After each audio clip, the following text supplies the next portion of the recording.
Assalamualaikum dan salam sejahtera. Anda bersama saya Jasmine Abu Bakar di Kuching, Sarawak. Dah tentunya apabila saya bercakap mengenai Sarawak, bahang pilihan raya negeri ke-12 Sarawak pun sudah bermula. Berdebar-debar rasanya, masanya pun sudah dekat.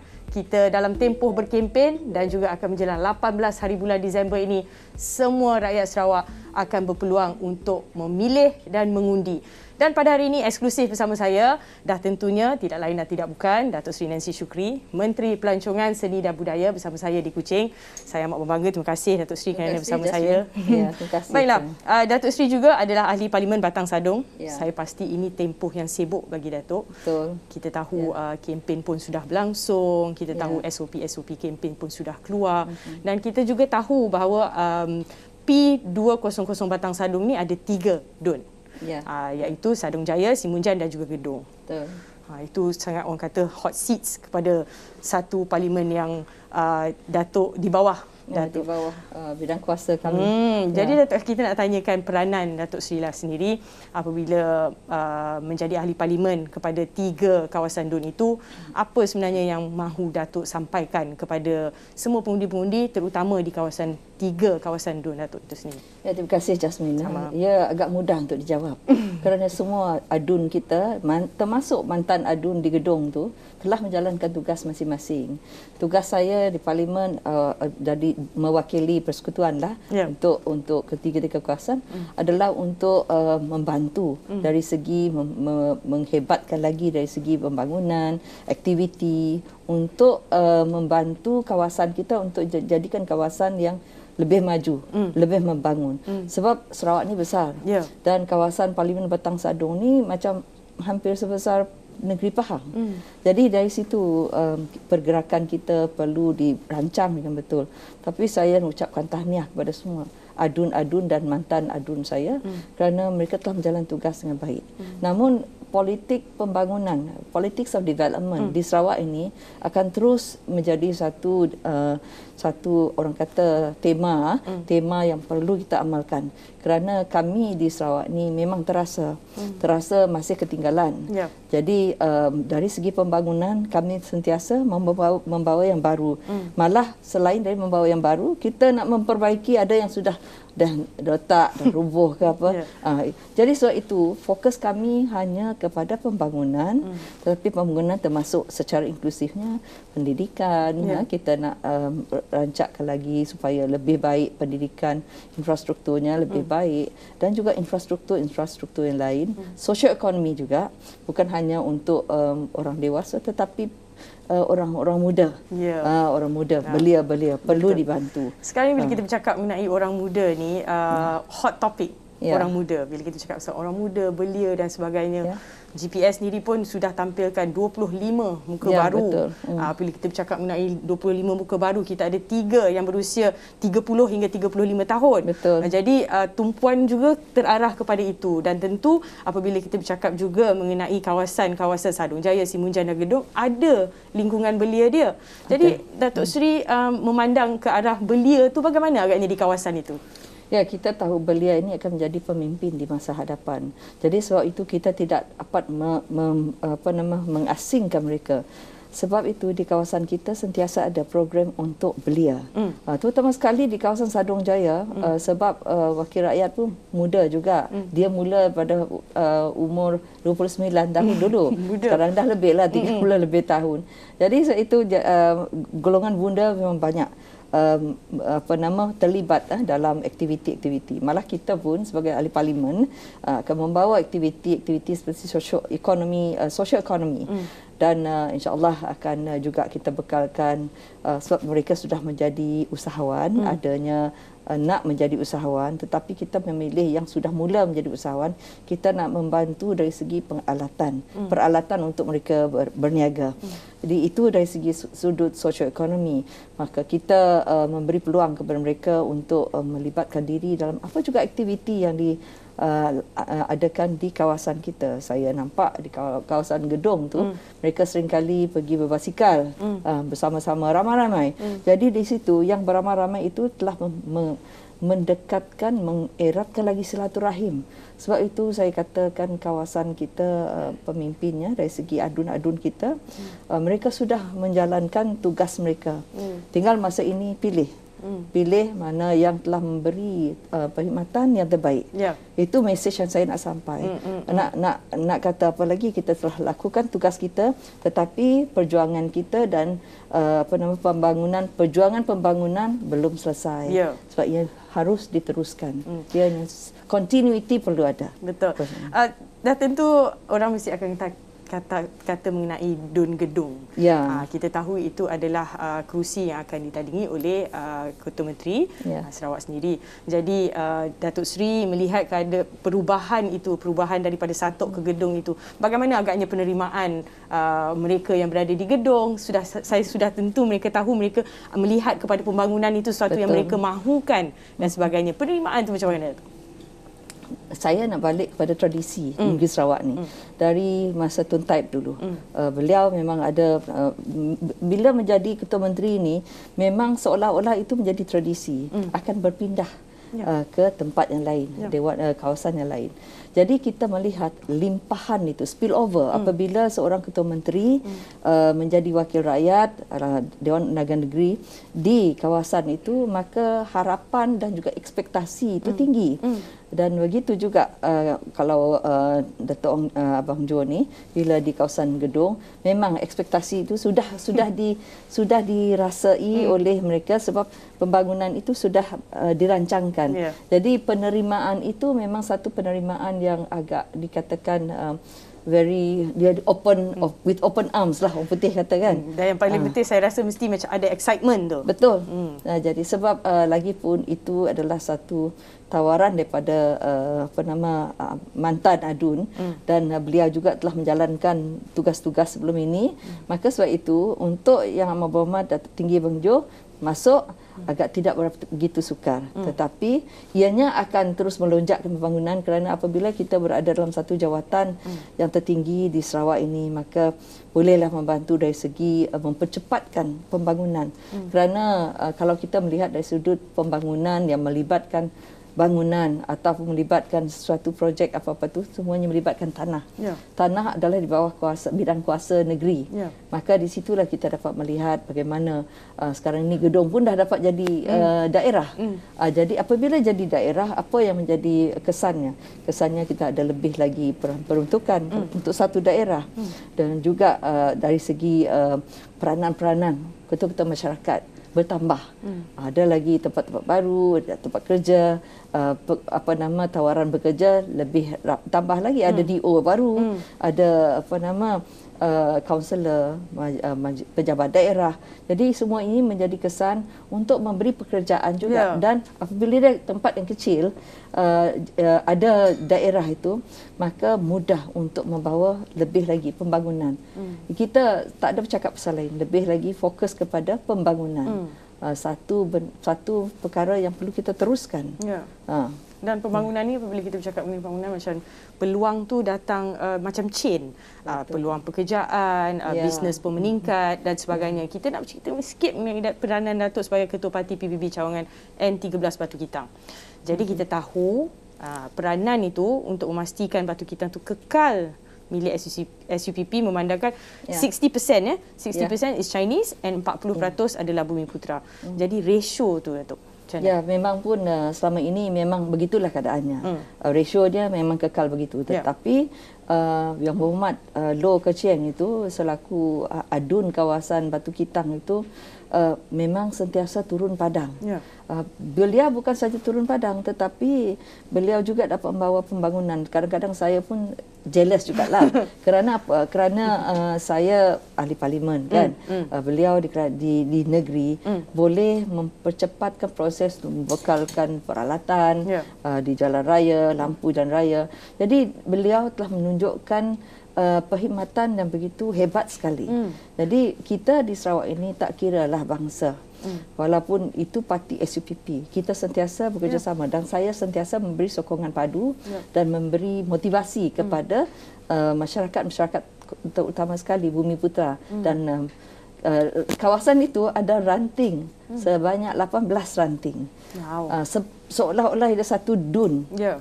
Jadi saya mempunyai peranan dan tanggungjawab begitu besar sekali untuk memastikan orang-orang Bumi Putra di kawasan di bawah PBB itu sentiasa memberi sokongan padu. Sebab apa? Sebab beliau telah menunjukkan perkhidmatan beliau yang kita dapat rasai selama ini.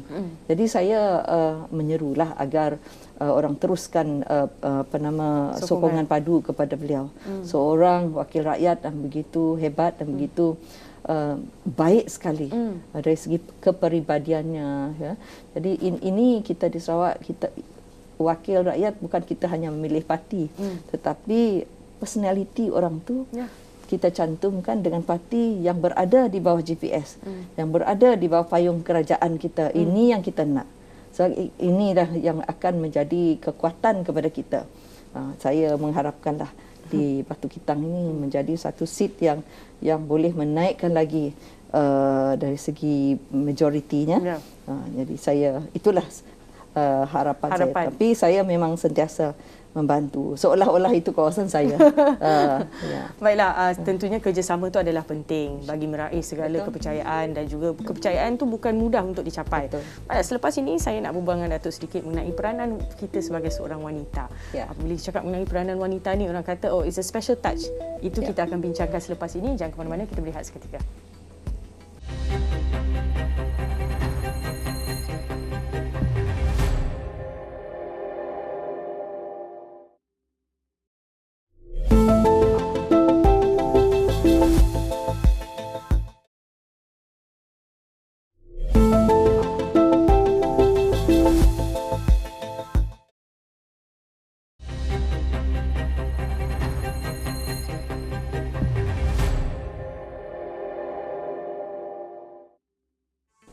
Masih bersama saya Jasmine Abu Bakar di Kuching, Sarawak. Saya masih bersama Datuk Seri Nancy Shukri yang bersama saya pada hari ini.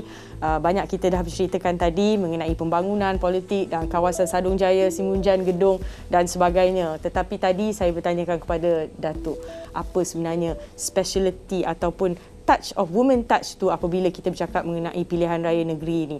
Bila kita cakap mengenai pilihan raya saja, mesti orang kata wanita, peranan wanita itu adalah penting. Pertama. Dan kedua, kita tahu 25 muka baru GPS, seorang itu Dayang Nur Azah Awang Sohor, 32 tahun, wanita muda juga, antara yang diselitkan di dalam line up 82 calon GPS itu. Apa pendapat Datuk? Ya, sebenarnya kita juga ada berperanan untuk memilih, untuk memberi pandangan siapa yang layak untuk kawasan ini, kawasan itu. Cuma bagi saya dah cakap juga secara peribadi dengan Yang Amat Berhormat Ketua Menteri. Saya kata jangan kurangkan kota wanita. Kalau kita ada 4, masa ini kita mesti kekalkan. Walaupun sebelum ini ada Datuk Jamilah Anu, kan dah diserahkan pada anak. Sebab beliau dulu memang beliau tak mau. Sebab itu kita tak kira dia dalam kota kita. Tapi kalau sudah ada 4, jangan dikurangkan. Kalau tambah boleh. Sebab dalam 82 kursi PBB kira ramai jugalah. Masih lagi 4 sekarang ini. Tapi syukur Alhamdulillah sekurang-kurangnya ada masih 4, tidak dikurangkan, dan ini yang kita mahu. Tetapi dari segi apa yang eloknya di Sarawak ini, dari segi inisiatif dasar Yang Amat Berhormat dan juga Kerajaan Negeri Sarawak, inisiatif beliau ada dalam 112 kalau tak silap. Dalam inisiatif 112 itu ia menyeluruh, bersifat inklusif. Bila dia inklusif, wanita tak ketinggalan. Tak ketinggalan. Banyak wanita punya polisi itu memang menyeluruh, memasuki wanita, remaja dan semua pihak. Cuma satu yang saya masih rasa masih perlu kita perjuangkan sebagai pemimpin wanita ini adalah untuk jawatan-jawatan dari segi macam dalam board, dalam board dan juga dalam mana-mana jawatan tertinggi, the top officials decision making di Sarawak perlu ditambah. Biarlah CM dengar kan. Perlu ditambah. Sebab touch of women dengan touch of men is different. Correct. Sebab ada certain soft skills of the women yang perlu ada dalam satu-satu administration. Jadi itu bagi saya itu saja yang perlu diperlihatkan, dihalusi lagi dalam kerajaan negeri. Tapi yang lain itu dari segi dasar yang dibuat oleh Yang Amat Berhormat Ketua Menteri, termasuk kerajaan kita GPS, ianya bersifat inklusif, maka taklah banyak nak dibising. Cuma bagi kami di kami ni, kalau mesyuarat di peringkat negeri, kalau ada yang perlu kita sarankan, kita ianya terbuka. Jadi saya bersyukur Dayang ni masuk menggantikan wanita juga, dan beliau orang muda, dan sekurang-kurang kita nampak parti GPS telah mengukakan ramai muka baru. Walaupun muka baru tu taklah semuanya orang muda, tetapi sekurang-kurangnya kita memberi peluang. Kita dapat melihat kesinambungan itu. Sebab ada yang bertanya saya, parti GPS ni dah lama, parti PBB lah lama. Ya, ia lama, tetapi dasarnya tidak lama. Dasarnya sentiasa. Dia ada evolusinya. It's very dynamic, dia katakan. Very dynamic kerana kita melihat dan memerhati keadaan apa yang orang mahu. Cuma ialah we cannot say that kita ni perfect. That's the reason why we keep improving. Kita perlu memperbaiki keadaan, menambah baik, memberi idea baru. Jadi sebab itu ada wanita, dan saya mengharapkan bila wanita ni kita berada di dalam pucuk pimpinan ini, jangan takut bersuara. Jangan takut bersuara sebab rugi kalau kita tak bersuara. Itulah saya nak sentuh sedikit apabila kita bercakap tiap-tiap kali bercakap mengenai pilihan raya dan sebagainya, kita selalu mengatakan mengenai partisipasi wanita ni dalam bidang politik in particularly. Kita tengok jumlahnya tidak banyak. Tetapi mungkin asas itu Datuk kata saya tidak rasa wanita zaman sekarang ini takut untuk bersuara. Mungkin saya bias sebab saya pun seorang wanita di dalam bidang yang dipelopori ataupun penuh dengan lelaki contohnya. Tetapi apa yang saya boleh offer adalah sama.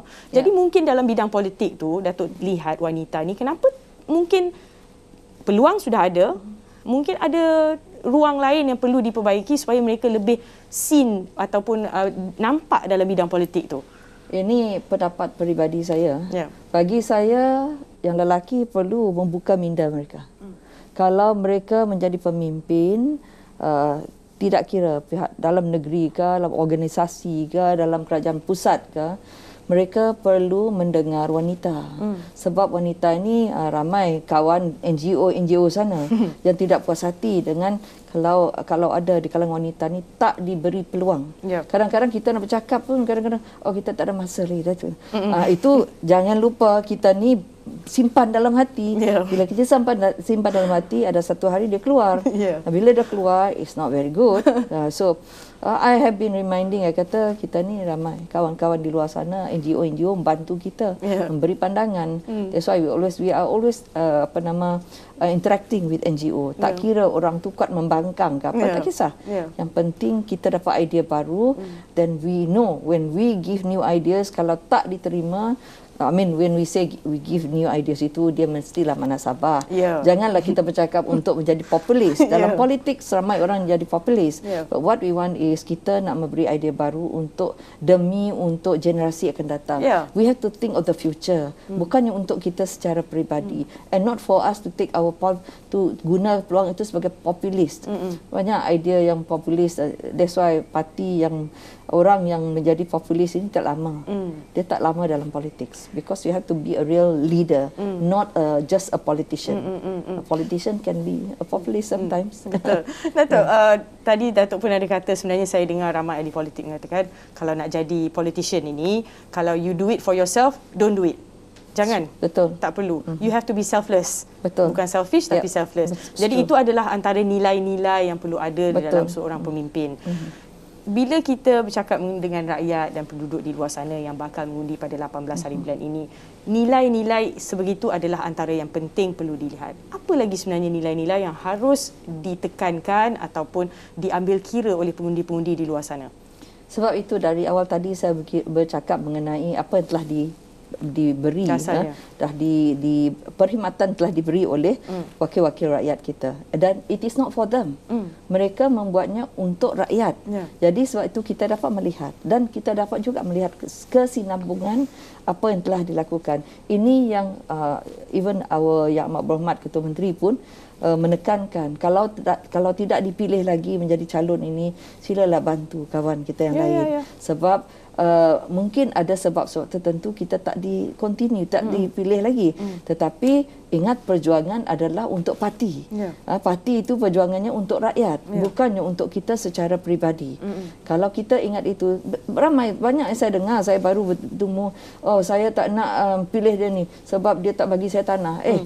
Mana boleh macam tu? Itu peribadi. Tapi kalau kita ingat, saya cakap juga, kalau you undi parti yang lain pun, you ingat kena dapat tanah kan? Sometimes you have to be brave enough to buka minda orang. So kalau tidak, dia ingat dia sendiri saja. You cannot think of yourself. Dalam politik, kalau you betul-betul berjuang, saya selalu bercakap dengan some of the youth dengan saya, if you want to be a true leader, you think of everybody. You will stay longer. A politician who is a leader akan dapat bertahan lama. If you want to be a politician only, you can talk about populist punya ideas, you can talk, you can comment pasal macam-macam. Tapi itu adalah untuk popularity sendiri. And how long can you be a popular politician? Kalau being popular for a wrong reason, tak guna. Remember, kita punya nilai itu adalah untuk nilai sejagat kita adalah untuk semua. Dan untuk memastikan pembangunan kita adalah untuk semua. Yang penting rakyat kita, bagi saya lah, we want education for our rakyat, dan mereka mempunyai minda yang lebih baik, they are knowledgeable rakyat. Ini yang bagi saya secara peribadi, I've been wanting this to happen. Then this will be my continued kind of kata orang perjuangan, insya-Allah. Datuk Seri, tentunya kalau kita bercakap mengenai kerajaan negeri dan juga kerajaan persekutuan, hubungan yang rapat itu adalah penting. Jadi kepada mereka yang berada di luar sana harus juga melihat kepada itu. Kerana apabila ada dua perbezaan decision making, polisi dan sebagainya, ia akan serba sedikit menyukarkan kerja-kerja yang perlu dilakukan untuk pembangunan. Bagaimanapun, ada juga yang berfikiran bahawa change is good. Tapi YB sendiri berada dalam kabinet dan merasakan bahawa itu adalah sesuatu yang perlu, hubungan yang baik itu. Datuk. Ya, kami telah merasai tahun 2018 BN kalah. Apa yang berlaku? Projek-projek semua kebanyakannya dibatalkan, ditarik balik.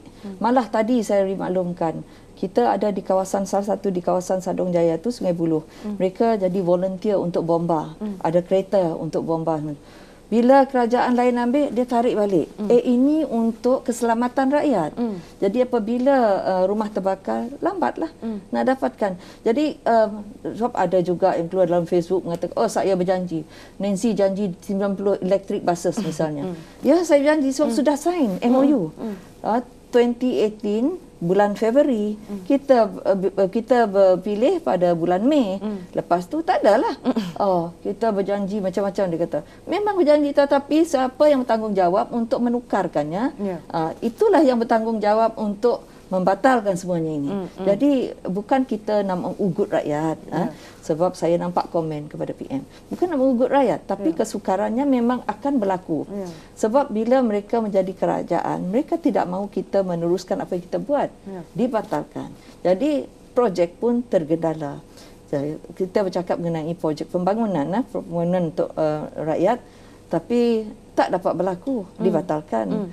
Cuma kami amat bertuahlah di Sarawak ini. Ada rezeki negeri sendiri. Namun begitu lambat untuk memulakan sebab keadaannya berbeza. Jadi sebab itu apabila keserasian itu tidak ada di antara negeri dan persekutuan, maka sukar. Jadi sebab itu saya menyerulah agar kita terus memperjuangkan untuk kita ingat untuk kebaikan kita sendiri. Kalau kita ubah lagi, dalam masa beberapa tahun kita tidak dapat membuat apa-apa. Jangan menyalahkan kami. Sebab kita sudah merasainya. Jadi itulah yang saya rasakanlah. Sebab kita dah merasakannya, menyukarkan. Saya seronok berbual dengan Datuk Seri kerana bila bercakap mengenai wanita, saya memang suka sebenarnya berbual dengan ahli politik dan sebagainya, pemimpin wanita, kerana itu salah satu juga aspirasi saya sebagai seorang individu untuk memastikan wanita itu didengari dan sebagainya. Terima kasih kerana sudi bersama kami, Datuk Seri. Terima kasih banyak-banyak. Itu dia tadi, Datuk Seri.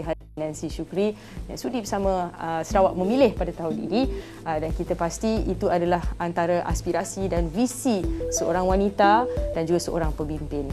Terima kasih kerana sudi bersama saya. Saya Jasmine Abu Bakar. Assalamualaikum. Kita jumpa lagi. Terima kasih Jasmine. Sama-sama. Terima kasih banyak-banyak. Terima kasih.